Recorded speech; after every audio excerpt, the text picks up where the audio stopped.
सूरत-ए-हाल पैदा हुई हुई है। कल तक जो निशाने पे रख रहे थे, आज वो मुहाफिज बने हुए हैं और बिल्कुल लग रहा है कि टेबल्स हैव टर्न्ड। बल्कि शहबाज शरीफ साहब ने भी सख्ती से नोटिस लिया है कि किसी ऐसे काम के अंदर इदारों को मुलव्विस ना किया जाए। देखें, मेरा भी ये मानना है कि इदारों को मुलव्विस ना किया जाए। इमरान खान साहब ने कई मरतबा हमें ये कहा, बल्कि आपको याद है महर, आप भी उस दिन वहाँ मौजूद थीं और बहुत सारे सवालात किए गए थे और ये पूछा गया बार बार कि बताएं आपके खिलाफ कोई इदारों ने तो नहीं किया कोई काम।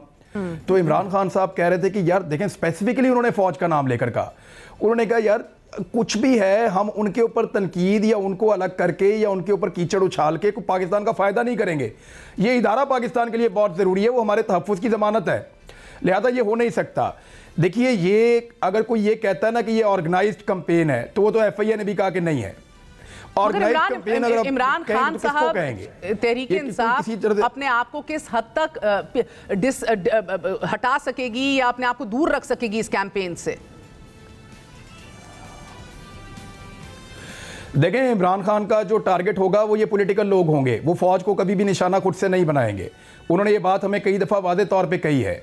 ये लोगों का गुस्सा है और ये लोगों का नहीं है। महर, आप देखिए कि सोशल मीडिया के ऊपर जितने एक्स सर्विसमैन हैं, जितने भी फौजी हैं, उनके जो व्हाट्सएप ग्रुप्स हैं या उनके जो सोशल मीडिया के ऊपर एक्टिविटीज़ हैं, वो सारे ये कह रहे हैं कि उनको लगता था कि ये जो रिजीम चेंज ऑपरेशन हुआ है पाकिस्तान में, इसको रोकना चाहिए था पाकिस्तान के इदारों को।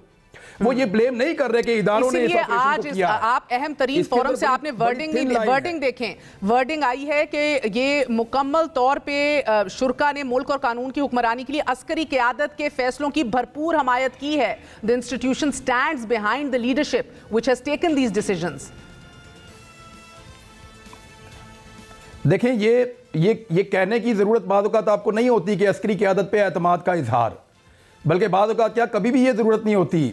हमारे ये इदारे हम जानते हैं कि बड़ा मजबूत इंस्टीट्यूशन है, बहुत मजबूत है। ये तो ये स्टेटमेंट के अंदर ये एक कमजोर लिंक था जो मुझे लगा कि आपको ये कहना पड़ जाए कि अस्करी क़यादत के ऊपर एतमाद का इजहार।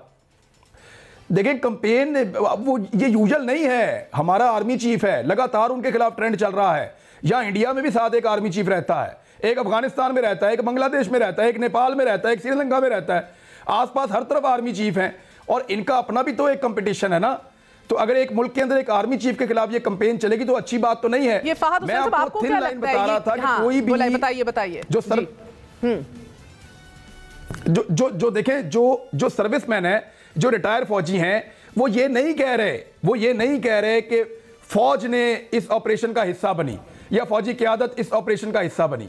वो ये कह रहे हैं कि रिजीम चेंज ऑपरेशन को इदारों को चाहिए था कि रोकते, वो ये कह रहे हैं। अच्छा, मुझे अगर इजाजत दें इमरान, मुझे लगता है इससे 2 हाथ आगे बढ़ चुके हैं सड़कों पे। फ्रैंकली स्पीकिंग फहद साहब, सड़कों पे जो एक मोमेंटम है, जो बातें हो रही हैं, वो नथी किया जा रहा है ऑपोजिशन की इस नो कॉन्फिडेंस मूव को एस्टैब्लिशमेंट के साथ नथी किया जा रहा है। सो ये कहना बाहर आके कि पूरी इंस्टीट्यूशन खड़ी है अस्करी अपनी क़यादत के फैसलों के साथ, how do you look at it?